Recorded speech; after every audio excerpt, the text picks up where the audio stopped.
It was near Halloween time when my friends and I were telling ghost stories. My friend said she was going to tell a story about her parents' first date. She said she didn't like telling the story since it was actually true, but we prodded her on.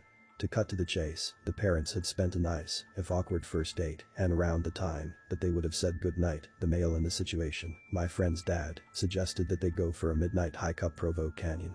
He apparently knew the place since he had done a fair amount of rock climbing in the area. So the two drove up the mouth of the canyon, got out of their cars and started hiking under just the light of the stars since it was a new moon.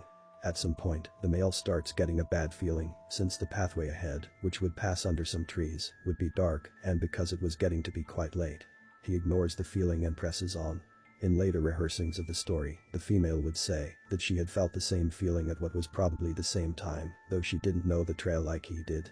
A minute later, the feeling came back to the male. He ignored it again and started walking a bit of the way into the trees when his foot hit something soft in the middle of the path. Under the trees, it was too dark to see just what this soft thing was, and the feeling came back stronger than ever. Instead of finding out what his foot had bumped into, he and the female both agreed to hightail it out of there. Years later, after being married for some time, they were watching an interview with a serial killer, Ted Bundy. In response to a question asking him to describe the time that he felt the closest to being caught, he explained about the night that he lured a girl into Provo Canyon and had just killed her when he heard some people coming up the trail. He explained how he hid in the trees just in time, only to watch some guy walk right into the body and for some reason, just turn around and walk away.